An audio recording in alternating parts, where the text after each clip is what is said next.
So today I could I thought of dealing with actus reus and the other element of crime which I had discussed earlier, that the effect on human conduct. But on second thought, I thought that it would be more appropriate to dwell a little bit on the various aspects of the state of mind as far as mens rea is concerned, which I was dealing with earlier in detail. I had dealt with the aspect of mens rea. But when you look into the IPC, you find that the IPC has got specific references in relation to the state of mind. And when I say that, you will find that when you go through the conspectus of offences which are there, you will find that offences have a reference in relation to either the intention or in relation to the knowledge, or the third aspect you will find reason to believe. These by and large will find a mention in most of the provisions of the IPC. So I thought that these states of mind which we find the mention, apart from various other aspects which we had dealt with in relation to mens rea, like fraudulently, dishonestly, negligently, rashly, each aspect of course will require a little bit of dwelling, but especially in relation to intention, knowledge and reason to believe, I felt that this particular session we could devote a little bit of time in relation to this. While talking to Akshay, at one point of time, Akshay was in fact expressing a view that I should also, in one of the lectures which will carry forth later on in terms of the span which we have decided in crime and punishment, to deal with aspects in a cross examination, for instance, where what is it that should not be asked? He said, sir, asking is one aspect, but what is that which we should guard in relation to not to be asked? So this was something which set me thinking, though there cannot be any hard and fast parameter in relation to a cross examination. This is my belief, and when I will deal with that aspect, I will dwell on it also. For it is my belief that a cross examination essentially is something which is innate and endemic to the person who is cross examining. Though, as I had on an earlier occasion when I was talking about it with somebody, I had stated that it is like the performance of an artist. It is like drawing a particular picture. Each man has its own conception, and the drawing takes shape in accordance to your conception. So when I say that, therefore, when you look at a problem, when you look at it, the dimension will vary. The manner in which you look at it will reflect in the kind of drawing that you essentially draw. But then there are tools in relation to that, and those tools would, for instance, when you draw a painting, would require a brush, pencils, and the canvas in which you execute the painting. So when I say that, you need to be equipped with the tools. And one of the major tools which you need to be equipped in relation to carrying out a cross examination is a deep understanding of law, the requirement of law, and also an in-depth knowledge about the facts of the case, so that you know what is the objective that you intend to achieve, and how you intend to achieve it is the different aspect of it. So when I say that you need an intensive knowledge in relation to the law, that is what will determine what to ask and what not to ask. Now when I say that, for instance, you know that these are the ingredients which are forming an offence as per the provision. You are being indicted, or you are facing a charge in relation to a specific offence, say. So what are the parameters in which you have to examine it? So therefore you need to know the offence very intimately. you need to know that what are those ingredients. So the color and dimension of the offense will change to a great extent in relation to the definition of the said offense. And when I say that, if you look at it from the state of mind, for instance, the three aspects which I just now spoke about, one offense is asking you for intention to be proved by the prosecution to the commission of an offense. The color changes or the dimension changes when another offense is asking for a knowledge to be imputed to the accused. And similarly, the parameter changes when it is the parameter of a reason to believe which is attributed. So therefore, the standards or the dimensions of the manner in which that offense is to be looked at changes accordingly. So therefore, when you look at it from the prosecution's point of view, the prosecution, there is certain things enjoined on the prosecution to bring to the fore so that the offense, the guilt, reaches home.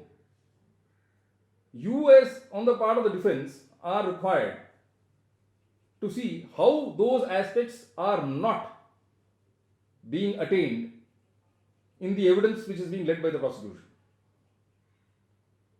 So if the prosecution needs to prove X number of facts to arrive at that particular conclusion, and that X number of facts are not there on record, if that be the scenario, then you need to refrain. You need to hold your horses. You don't need to cross-examine. When that particular element is not there, supposing the prosecution is unable to attribute knowledge. Now let us take a specific example. Right? When we talk in terms of the provisions of counterfeiting, if you people could have the provision of counterfeiting in as far as IPC is concerned, the provision would probably be around 389 if my memory serves me rightly. If we see the aspect of counterfeiting, if one of you can help me in relation to that, 289 or 389, it's possession of counterfeit coins. Possession of possession for counterfeiting. Can you help me with that? 289C or something? Just have a look. Can one of you just help me in relation to it? Quickly. Now, as far as that is concerned, the aspect of counterfeiting will require the element of knowledge in it. Now I am speaking totally from memory without looking into the provision. But so mere possession of material, for instance, you have counterfeit stamps with you, right? During the course, or you have a counterfeit note with you. During the course of a transaction, some counterfeit stamps come into your possession. Somebody gives a counterfeit stamp to you, but you are unaware that the same is counterfeit. So if the prosecution in relation to the said offense does not lead evidence in relation to your knowledge, that somehow it is able to attribute knowledge to you, that you were in possession of the said counterfeit material with the knowledge that the same was counterfeit, the offense will not reach home. You see? Let us see 235 for a minute. It says, possession of instrument or material for the purposes of using the same for counterfeiting coin. Not 235, it was 289. Now let us see 235 for a minute.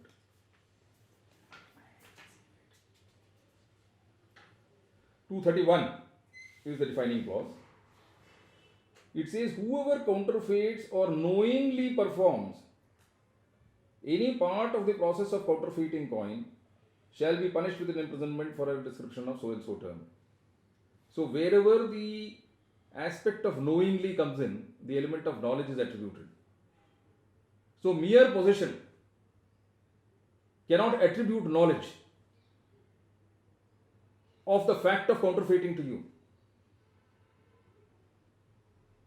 So therefore, if the prosecution is unable to bring in this aspect during the course of its examination in chief or during the course of the investigations, then at the time of cross-examination you have to guard from introducing that element of knowledge through your cross-examination. Because if you do that, you have done what the prosecution was required to do. So when to stop, where to stop, will totally depend on one, the factual scenario, and two, a deep knowledge of the provisions itself. Because there might be a kind of a question which is raised in the mind of all those who are attending these sessions, that why is it that sir is concentrating so much on the basics? I am concentrating on the basics because this is the base from which everything builds. Till such time that we do not know, or we are not refurbishing ourselves in relation to what we had already learned, there are many things which we forget during the process. So therefore the need to revisit the concepts. Now, talking about intention, I will start with intention, then from there I will move on to knowledge and then to reason to believe. Because each is a matter of degree. So therefore, let us start with intention to begin with. Now, what is intention? Now, when we talk in terms of intention, it is an existence of a state of mind which is essentially talking about where the mind consists of knowing a particular act for the purposes of satisfying a particular object. Now, this may sound a little abstruse when I am talking in these terms, but I will try and illustrate with an example. It is a positive state of mind to begin with, and this is generally used in relation to the consequence of the act, not the act itself. The act itself is actus reus, but the consequence which the act produces is what can be said to be relating to intention. Now, the question is that how is intention to be inferred? How do we make out what is intention? Because intention per se, so long as it exists in the mind, is not punishable. I will deal with this part when I come to the aspect of what constitutes. Now, these I am dealing with the elements of a crime. The next part which I will deal with will be the stages of a crime. So, in the stages of commission of a crime, intention will form one part. Out of, there are four stages to the commission of a crime, broadly speaking. Those four stages would be intention, preparation, and then an attempt. And in case the attempt is successful, it is the execution. So, till the stage of preparation, the first two, there is no culpability, with a few exceptions, of course. In relation to the first one, intention, there can be no culpability because nobody can go into the mind of anybody. Now, we have around 30-40 people of us sitting here. I am not in a position to go into the mind of any one of you what you are thinking at this point of time. Half of you may be thinking that Mr. Hariharan is a fool. And half of you may be thinking that what he is saying is making sense. So therefore, similarly, the prosecution cannot get into the mind of the accused. And since it cannot prove what is happening in the mind of an accused, therefore, there is no culpability as far as intention is concerned. Now, this intention, mens rea is a larger aspect of it, which talks about the general state of mind, a culpable state of mind. Intention would be one of the subspecies of, one could say, if you understand it in that form. It takes various shades because, after all, the human mind, they say, is very complex. And when it is very complex, it takes various shades. Now, one of those shades is intention. So, it is a positive state and can be deduced from the consequences, from the act concerned, yes, to a certain extent. So long as it is there as an aspect within the mind, it is not punishable. The moment it is expressed in word or deed, then it may get culpable. Do you follow me? Because when I say the moment it is expressed by word or deed, certain offences by word, for instance, there is an agreement between us to do an offence. The element of conspiracy comes into play. To do an illegal act or to do a legal act by illegal means, the agreement to do that. So that expression which comes from the mind, and when there is a meeting of minds from each of those minds, and some act thereafter, a certain act is done, the agreement, the meeting itself is punishable of the minds there.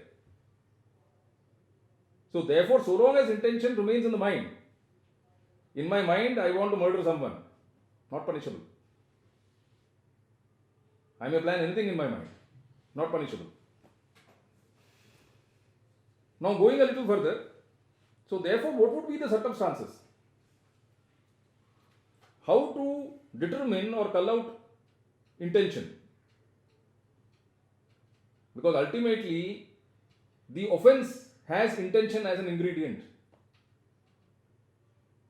To arrive at a conclusion that the offense is committed, that intention needs to be proved. It cannot be proved directly. So therefore, it can be done indirectly or circumstantially. What are those circumstances? What are those scenarios by which that intention can be culled or managed, where the court can come to the conclusion that yes, there was this intention which was formed? So when we talk about offences in relation to the human body, I keep it at a general level. I am not going into murder and culpable homicide, because that is a chapter in itself, which I don't intend doing like that. I am talking about offences in relation to the human body. Some kind of an offence is committed. How could the intention or knowledge be culled out of the same? For that, most of you are practicing lawyers, so you would know. In relation to the said offences, one of the circumstances could be the nature of the injury. What is the nature of the injury? Was it simple? Was it grievous? Was it dangerous? So what was the nature of the injury is one of the circumstances. What was the kind of weapon which was used to cause the said injury could be the next circumstance. Whether it was sharp, whether it was blunt, or whether it was the human hand itself by way of a fist or a fisticuff. The third aspect would be what was the seat of the injury? Where did the injury actually be caused to the victim? Which part of the body? Was it a vital part or a non-vital part? So these kind of circumstances which exist in relation to a particular aspect, when we talk in terms of offences in relation to the human body, we could say that the intention can be gathered from there. The nature of the injury, for instance, could be one of the indicators in relation to knowledge as well. Because intention and knowledge are two different things. They are at a different dimension. So if the injury is very grave, a certain amount of knowledge can be attributed.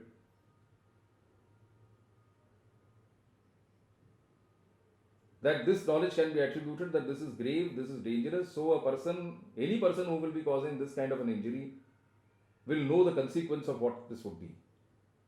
That probably this person will get maimed for life, or probably this person would lose a particular organ. So that kind of a consequence can be attributed to him, that kind of a knowledge can be attributed to him, which is different from intention. So now, when I talk about all this, There is one very interesting case I would like to refer to. It's a landmark case which was probably taught to us when we were in law school. All of us must have heard about it. It is a case by the name of Pazhani Goundan versus State of Madras. Pazhani Goundan versus Emperor. It arose out of a scenario which happened in the state of Madras, the swell state of Madras at that point of time. The citation of this judgment would be 1919 Indian Law Reporter, Madras 547.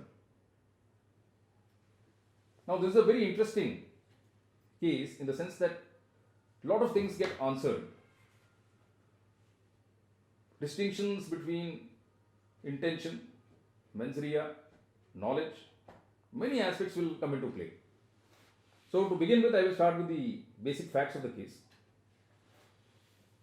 Husband and wives generally are prone to quarrel because familiarity breeds contempt over a period of time, and especially you people are living in this COVID days, so you two are getting very familiar with each other. So that was a similar kind of a situation which happened in Pazhani Goundan. Now, Pazhani Goundan's wife used to come to the field quite often, bringing him food or otherwise to see whether he is not having an affair with somebody nearby. So, in one of those scenarios where she was getting food and other things to him in the field, and while he was plowing the field, they developed into some kind of an altercation, a kind of a domestic quarrel. And that domestic quarrel starts, building up over a period of time. As it always does when we quarrel, it starts with one thing and leads to something else. So, the same thing happened with Pazhani Goundan, but I have lost the link. So, coming back, so one thing led to the other, and they had a fight. And in that fight, like Balrama during the times of the epics, Pazhani Goundan decided to take the role of Balrama there, and he used his plowshare and hit his wife with it. So he caused an injury to her head with the plowshare, and she fell down, senseless. Now, when she was senseless, Pazhani Goundan panicked, and he thought that she is dead because she was not responding and she had absolutely lost it. So then what did Pazhani Goundan do? So Pazhani Goundan thought that she is gone. Now let me try and create a scenario so that people will believe that she committed suicide. So he catches hold of her, takes her across, and from a beam or a rafter, he uses a piece of rope, ties her neck to it, and hangs her. Under the belief that she is dead, but people will, when they come to know, they will take to it that she committed suicide. Because they used to quarrel off and on, so that could be a reasonably good defense. So he thought out that defense and he hanged her. Now, as luck would have it, thereafter there was a hue and cry and the case was registered, and the coroner was called, the postmortem was conducted. And once the postmortem got conducted, interestingly, a new facet came to light. And the new facet was that she died of strangulation. Now, Pazhani Goundan was tried for murder. The case of the prosecution was that he hit her with a plowshare. And then there was this aspect where he had thereafter strung her up. The coroner's report said that she died of strangulation. Interestingly, the court considered these issues and came to very interesting observations. The interplay out here, the court decided, when it decided, it said that, as far as Pazhani Goundan was concerned, in the first instance, when he hit her with the plowshare, he was under the impression or the belief that his wife was dead.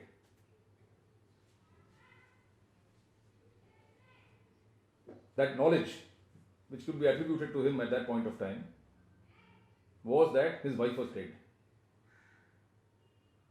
The second aspect, which he did by way of hanging her, was not an offense because there was no body. Remember the earlier aspect which we dwelt with, that you require a human body, there should be a consequence to it. Now, there is no offense on a dead man or a dead woman.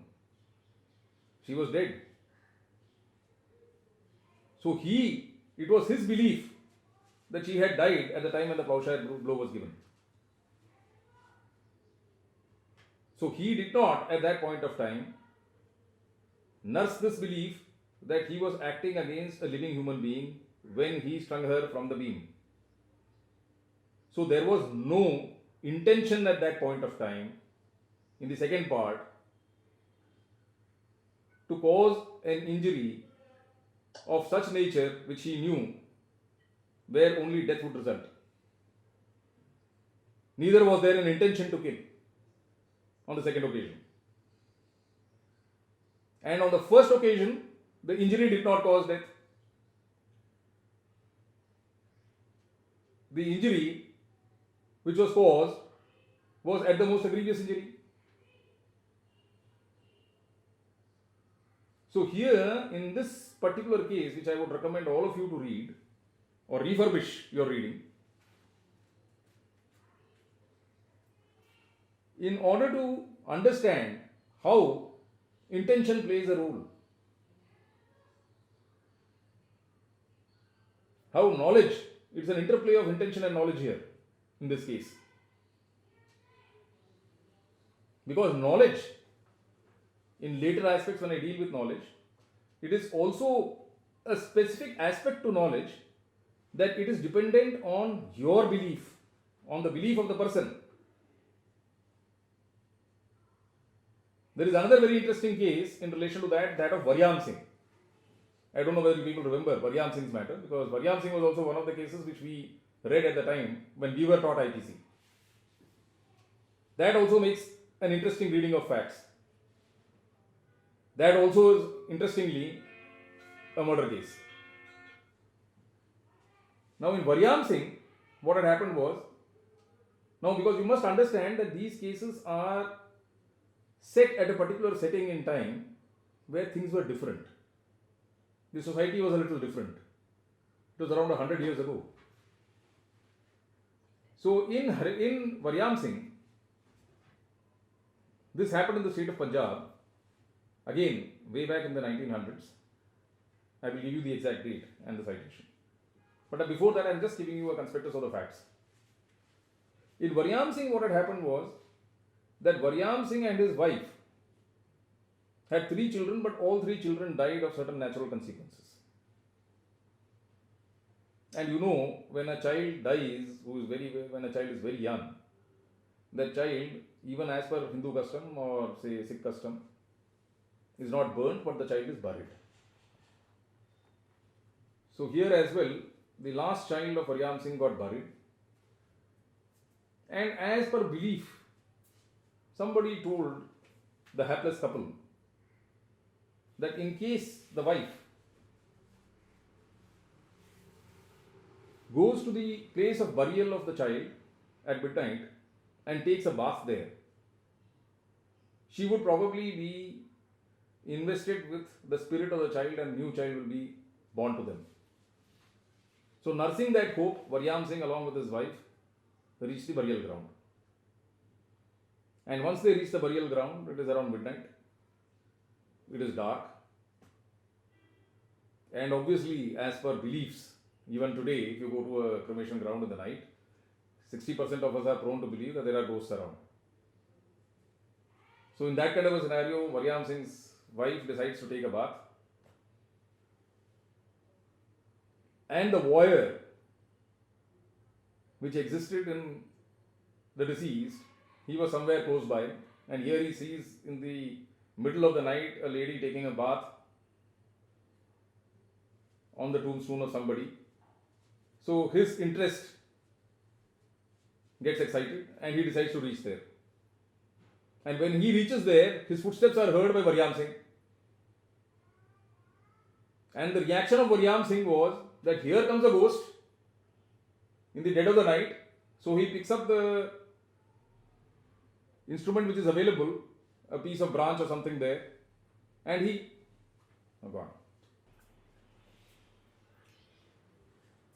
So, considering this kind of a scenario, he picks up whatever he gets and he thrashes the deceased. And those blows connect, and the deceased falls down senseless and probably is dead. The wife makes a getaway from there, and so does Varyam Singh.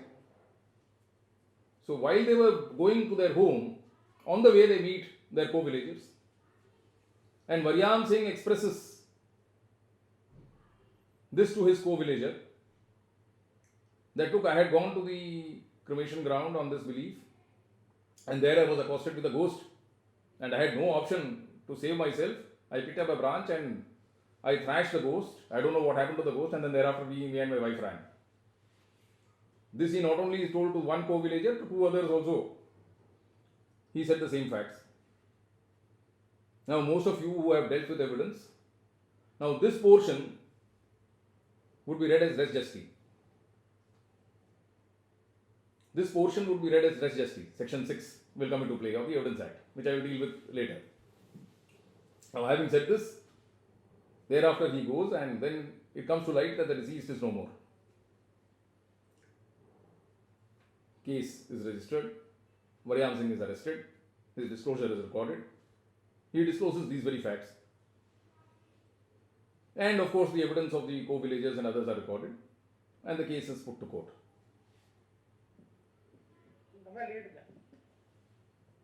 Hello? So now,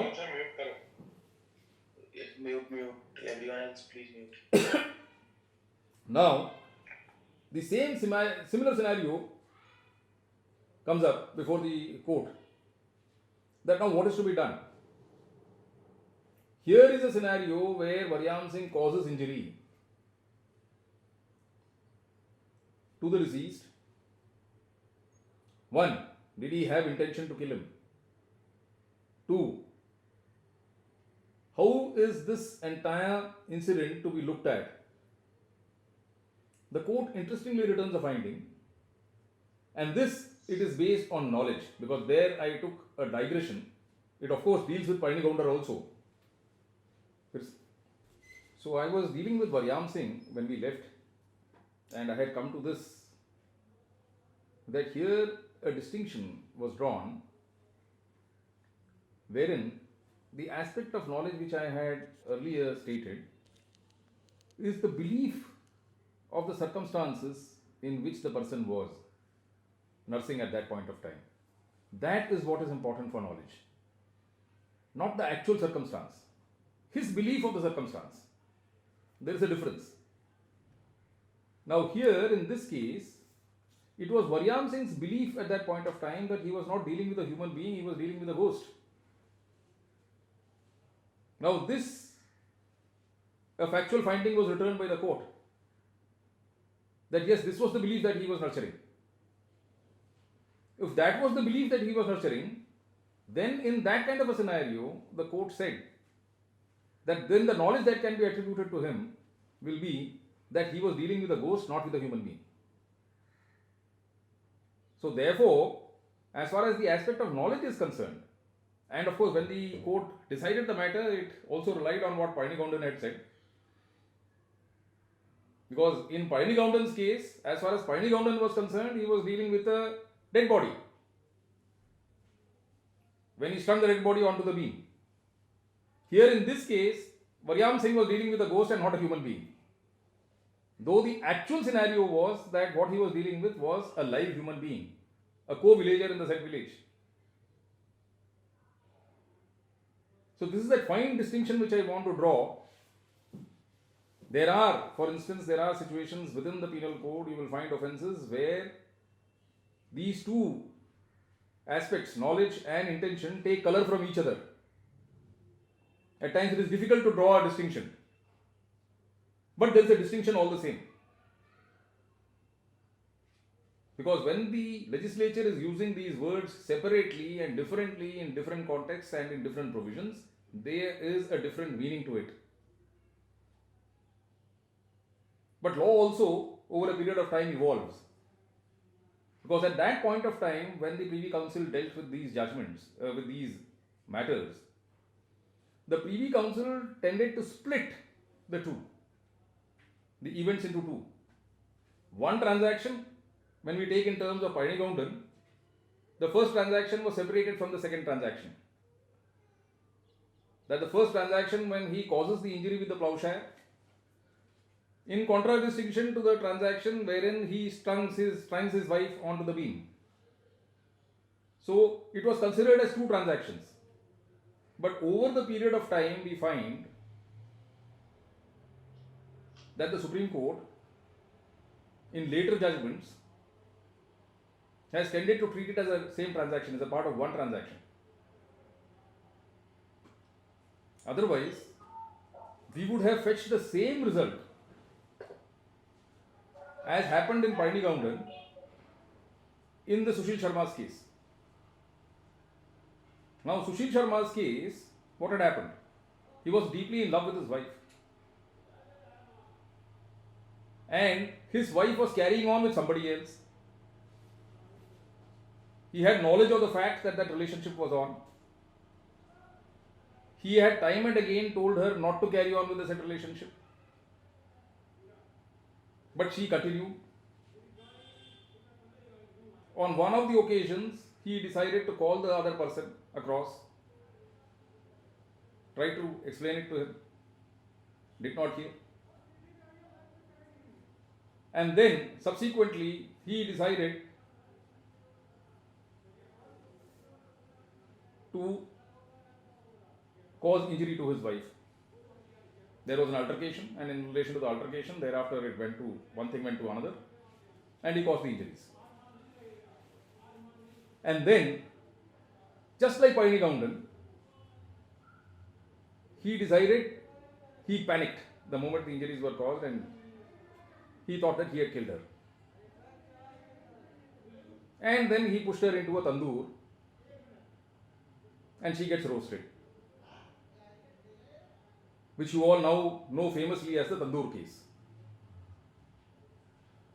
But the principles which were essentially enunciated in Paini Gaundan or subsequently in Maryam Singh, in terms of his belief, were not considered by the Supreme Court. There was a shift. It considered the whole thing as one transaction. Though, at the time when the sentencing was done, subsequently, because he was awarded a death sentence by the trial court and subsequently confirmed by the High Court. But the trial court, the Supreme Court, when it heard the SLP, it commuted the sentence. And it commuted the sentence to that of life imprisonment. Of course, with the rider that life is life. Now, when the Supreme Court did that, at the time of commuting the sentence, the Supreme Court again got reminded and considered this aspect that because the death, she was already dead when he pushed her into the oven. So the Supreme Court said that she did not die because of the fact that she was pushed into the oven. Though she was roasted, but the cause of death was not that roasting. So therefore, at the most, that portion can be taken as an attempt to destroy evidence. As was done in Paini Gaundan's case also. That there was an aspect where Paini Gaundan's case, they said that that was an element where it will not be a question of causing death in that sense, but it will relate to the aspect of destroying evidence. So in the same scenario, the Supreme Court out here said that it will be an attenuating circumstance because she was already dead. So as far as he is concerned, the second part, he could not have caused any offense in relation to the second part as far as the body is concerned. But yes, there could be destruction of evidence at the most. So here you find that the whole thing was considered as one transaction till that point of time. Though if you look at it from a different dimension, yes, the case is a little different from Panikaundan to the extent that here the death occurs before. And subsequently what happens is only a question of destruction of evidence and nothing else. There in Panikaundan's case, the death happened because of the hanging. The distinction between this and the Tandoor Kand was that the death had already occurred. So to that extent the dimension is somewhat different. Now going further, so this debate is also there, whether you have to consider it as one transaction or you have to consider it as two transactions.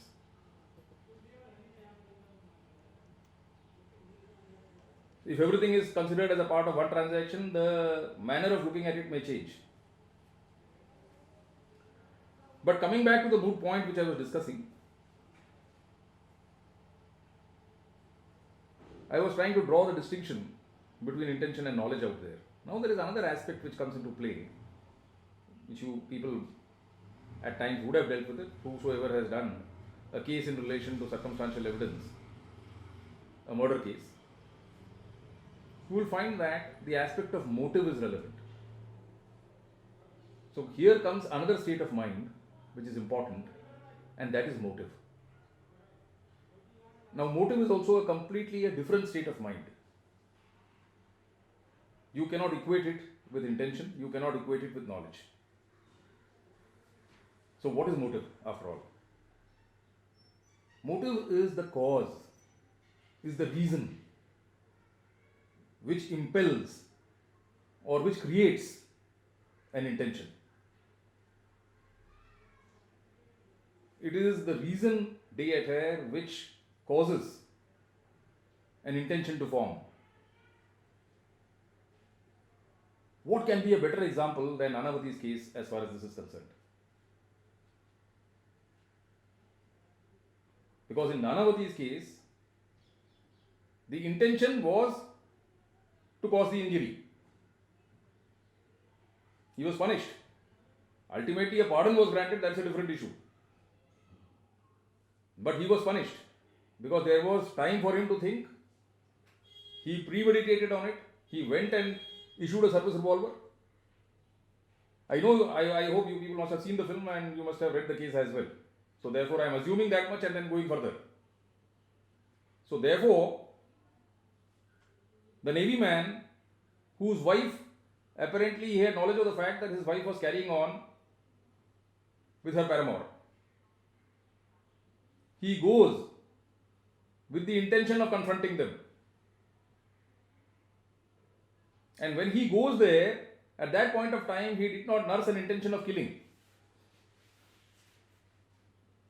Though he had got a revolver issued, his service revolver, where the aspect of premeditation was taken in, and he goes there and he accosts the person. He catches them, he accosts the person. He accosts the person. There is an altercation. And when there is an altercation, he asks the person as to whether he would marry his wife. And the person gives a reply saying that, look, these kind of women, I keep beating them off and on. So what is so great? Am I supposed to marry all of them? So that is what angers him. And that angers him and he causes the resultant act. So here is the distinction, because the motive out here is completely discernible. The motive was not the affair. The motive was the words uttered at that point of time which caused that motive to happen at that point of time. To retaliate and to fire. And when he fired at him, he would definitely fall within the parameters of 300. Because he knew that he is going to fire, the consequence is going to be this, and this is what is going to happen. So you could draw a distinction here. So motive is that which essentially impels a person to do an act or to form an intention. Intention is what is formed thereafter. Motive comes a little earlier. But then motive is also important, because if the prosecution is able to show circumstances showing motive, it is in a better footing to prove its case. If it does not prove motive, it does not make a difference. But if it is able to bring out motive, then its case gets strengthened. It is further evidence of the fact that yes, probably this happened. So this is how the manner in which the court reasons in relation to the material before it. In circumstantial evidence matters, because there is no direct evidence. In cases where there is direct evidence, where there is a direct witness who says that I saw this happening, there motive may not have any meaning at all. The court will shut itself as far as the motive part is concerned. But where there is no direct evidence, then motive has a bearing. Now let us look at that dimension by way of an example. The example is again from common life. Now, there is a couple whom everyone knows are bickering. In the neighborhood, people know that they fight on a particular reason. Because those fights become public, those fights are heard by others, and the fight relates to the fact that the husband is not faithful to his wife, so the wife quarrels with him. He probably has got somebody else, and that is no longer something which is known only between them. It has got known to the neighbors as well, or it has got known within the family of the wife, probably her brother or probably her parents, they are aware of it. There have been instances where she has expressed that opinion to the brother or to her parents or to some friend of hers. Now subsequently it so happens that one fine day the husband vanishes and the wife is found to be dead on that very night when he vanishes during the day. Now these are the kind of cases which we normally get. Now here, when the prosecution collates evidence, when the prosecution brings in material that the relationship between the two was not good, the fact that she expressed her displeasure in relation to his affair to her parents or towards some friend of hers, these assume importance. Now this is reflective of motive. And the disappearance of the husband one day before and her dead body surfacing from her home, though nobody has seen the murder being committed. So now in this kind of a scenario, the presence of that motive will assume great significance. So as a defense counsel, your task will be to negate that motive. How you will negate it is a different issue, but that will be one of the tasks which will be cut out for you. Apart from the fact that there will be other factors which I am not dealing with right now, the fact that you two resided in the same home, there is some last scene evidence that you vanished at that last point of time, she was found dead, what was your conduct? So all other aspects apart, but this motive part which I am talking of, the reason d'etre why she died, will assume importance. It can be negated probably if you are able to show that she died of natural consequences. Probably. I do not know. It will all depend on the facts of the case. But I am just trying to illustrate the importance or the relevance of motive as far as the case of the prosecution is concerned, and especially in a case of circumstantial evidence. So this is another facet, again a facet of the human mind, which I am dealing with. So we have dealt with right now the major big umbrella of mens rea, and within that umbrella, these small spokes which keep that umbrella up when you open it. Intention, knowledge, motive. Now here on, I go a little further.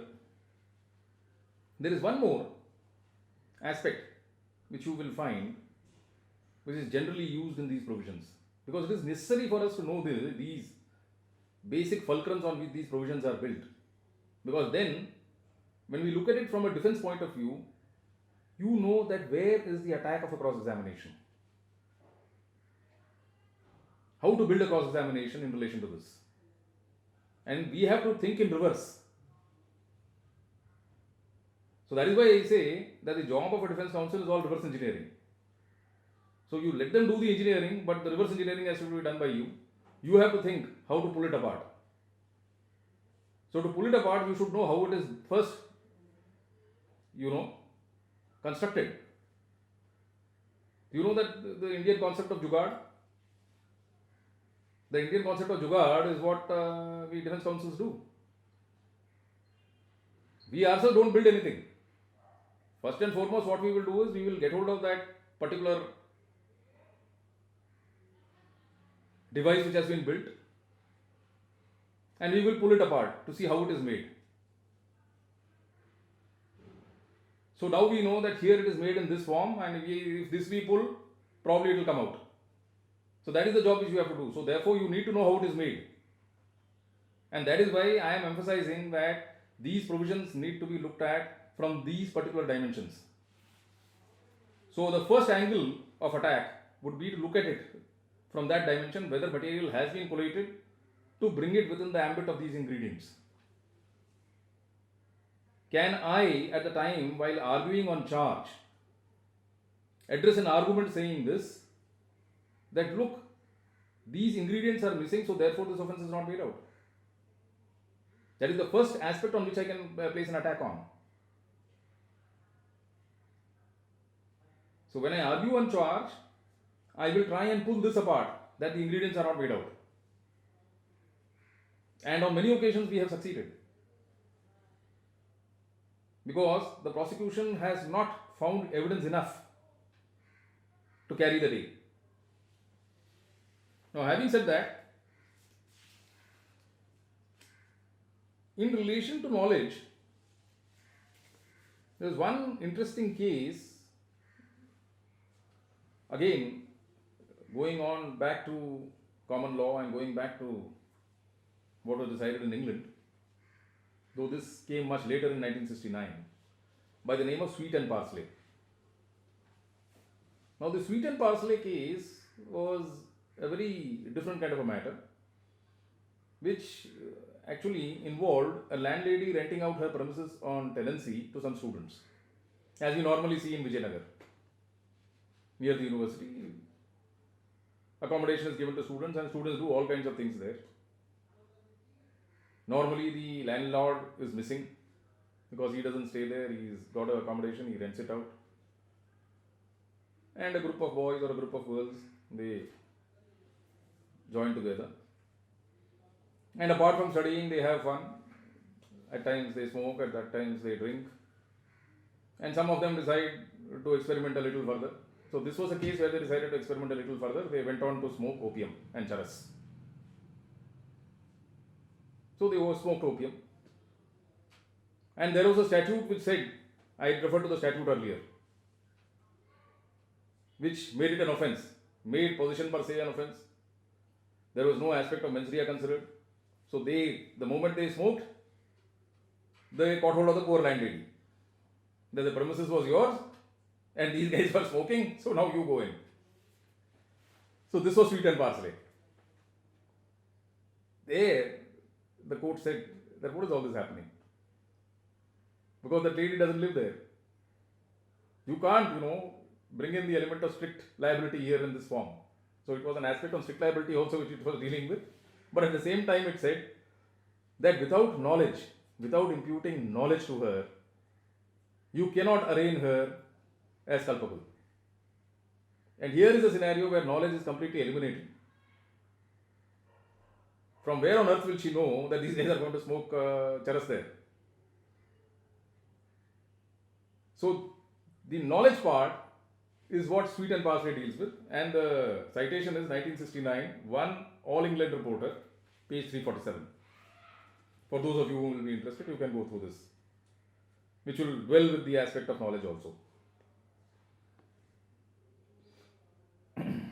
So, therefore, summing up, knowledge and intention stand at a similar footing because, to a certain extent, because both of them exhibit a positive state of mind.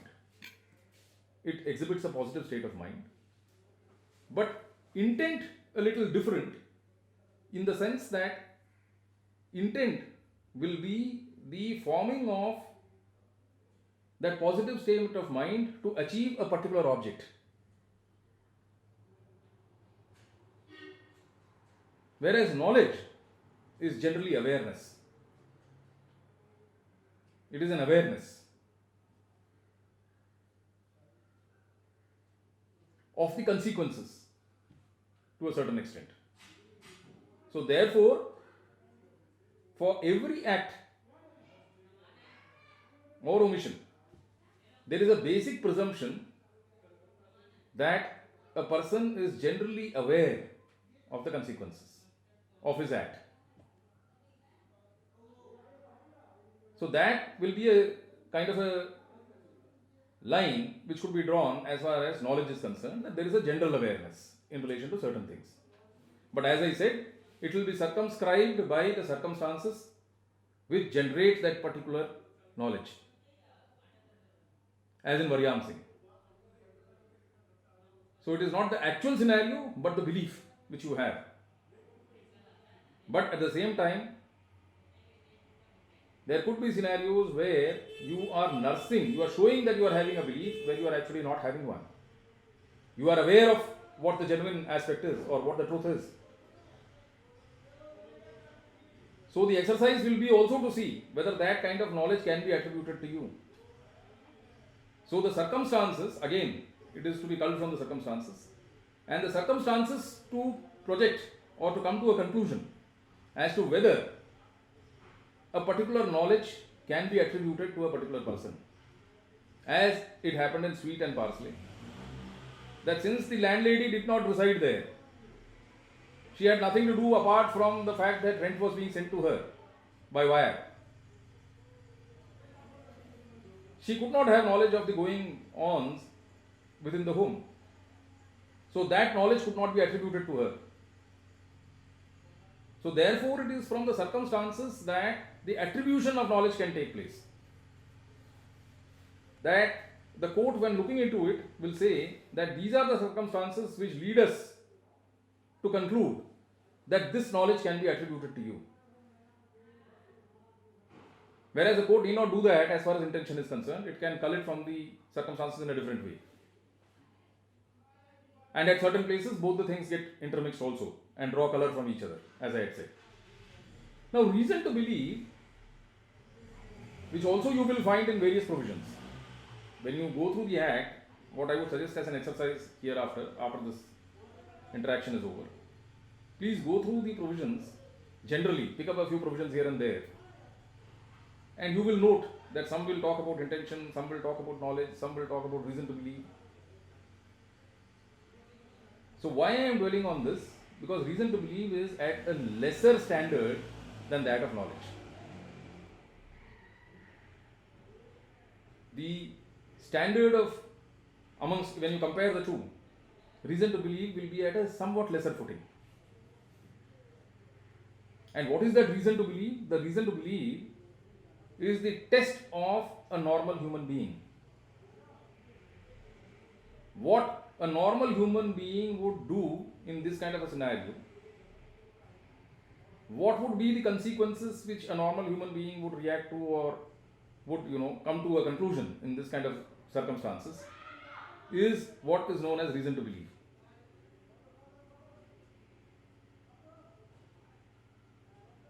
So therefore, the standard which is expected in reason to believe is somewhat less than that of knowledge. Knowledge is an awareness. There, the test of a reasonable person is not brought in. Whereas in reason to believe, the test of a reasonable person is brought in. And in fact, if you see the defining clauses in the penal code, you will find in one of the clauses, reason to believe also is specifically defined. If my memory serves me right, it should be somewhere around 23 or so. Yes, 26. So I am from 3 sections. 26. So what does reason to believe say? Reason to believe says a person is said to have reason to believe a thing if he has sufficient cause to believe that thing but not otherwise. Now, here the test is that of a normal human being, of a sufficient cause being generated in that normal human being, not an extraordinary person.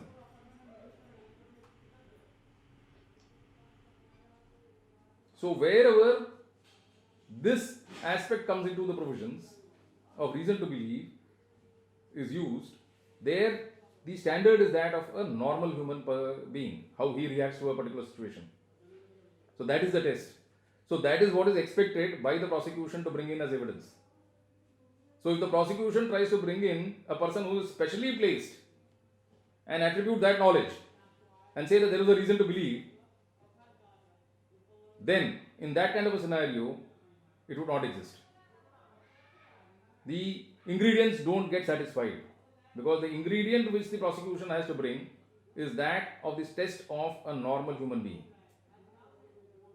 and it is somewhat lesser in standard than that which is expected in terms of knowledge or intention. So with this, I have dealt with these 3-4 aspects of the various states of the human mind, which I intend concluding the lecture today. One or two other aspects which you find in that general umbrella amongst the spokes, which I think which we will need to pontificate a little bit on and concentrate on a little bit on, would be in relation to the terms that you have seen, like dishonestly, fraudulently. Now, in relation to offences in relation to property, you will find that this state of mind is generally brought into focus. So I will, in the next session, deal with fraudulently and dishonestly, and probably negligently and rashly, and then we will leave it at that. So that we have more or less broadly covered the various states of minds which we are expected to look at, and then from there go further to actus reus and the fourth aspect, consequences of the conduct, and then move on thereafter to the stages of the commission of a crime. So this is the normal flow in which it will go, and then thereafter we will move into other aspects of the subject. Once the major substantive parts we have covered with, then we will go into the procedural aspects as time permits. Thank you very much. We will conclude with that today. Good day to all of you.